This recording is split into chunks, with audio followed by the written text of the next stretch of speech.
nous sommes toujours dans ce qu'on appelle familièrement la Torah. Donc les Juifs n'avaient aucun intérêt à mettre dans leur texte des prophéties qui allaient confirmer que Jésus-Christ est le Messie, alors qu'eux-mêmes n'ont aucun intérêt à le croire. Et jusqu'à aujourd'hui, ne le croient point. Donc Daniel, au chapitre 9, Daniel nous donne, donc Michée nous donne le lieu, et Daniel, lui, nous donne la chronologie exacte de l'apparition du Messie. Voilà ce que nous dit Daniel au chapitre 9, à partir du verset 20. Je parlais encore, je priais, je confessais mon péché et le péché de mon peuple d'Israël, et je présentais mes supplications à l'Éternel, mon Dieu, en faveur de la sainte montagne de mon Dieu. Je parlais encore dans ma prière quand l'homme Gabriel, que j'avais vu précédemment dans une vision, s'approcha de moi d'un vol rapide au moment de l'offrande du soir. Donc, Gabriel, c'est l'ange Gabriel. Or, c'est l'ange Gabriel qui apparaît à cette jeune fille qui est la femme la plus célèbre au monde, Marie, qui donc donne naissance au Fils unique de Dieu, de l'Éternel, notre Seigneur Jésus-Christ. Donc, ce même Gabriel est apparu, et Daniel, lui aussi a vécu à peu près 5 siècles avant Jésus-Christ.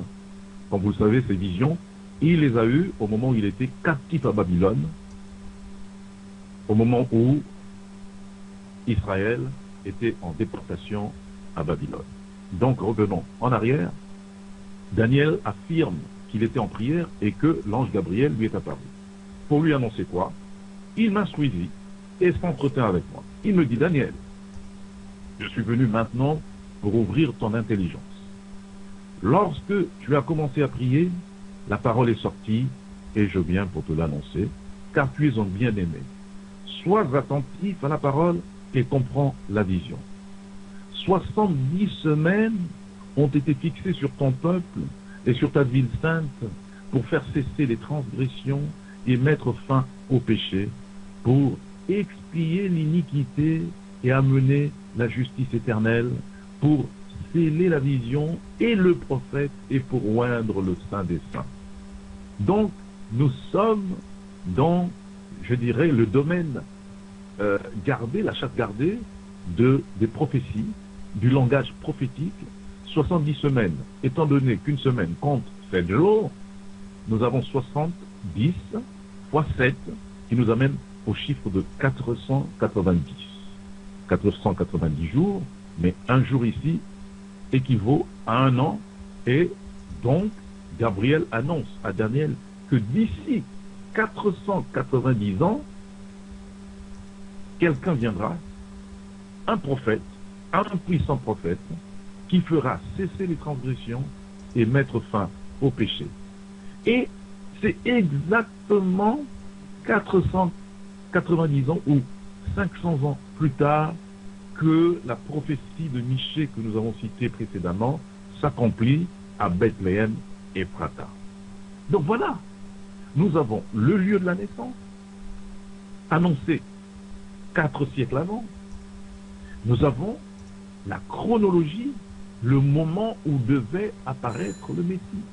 Et ces deux prophéties ne concordent à aucun être humain qui ait vécu depuis que l'humanité existe, depuis que le monde est monde, si ce n'est Jésus de Nazareth. Donc Jésus de Nazareth ne peut pas être une légende. La Bible a ceci de particulier, qu'elle n'est pas l'œuvre d'une seule personne, au contraire de beaucoup de livres qui sont tenus comme étant sacrés, mais que c'est un livre qui a été écrit sur un laps de temps d'à peu près 4000 ans, écrit par une trentaine de personnes, et qui a une cohérence, mais absolument époustouflante. Donc, cela veut dire qu'il y a quelqu'un de transcendantal qui a, au fur et à mesure de la progression chronologique de l'humanité, suscité des prophètes, et ces prophètes ont transcrit ce qu'ils voyaient.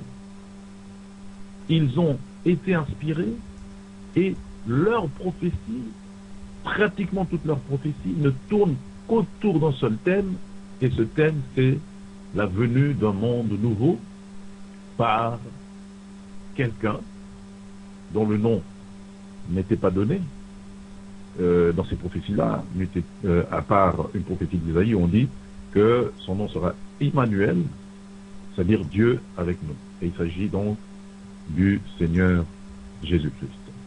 Nous allons donc, vous voyez donc, il est absolument indiscutable que dans l'Ancien Testament, dans la Torah, on parle du Seigneur Jésus-Christ.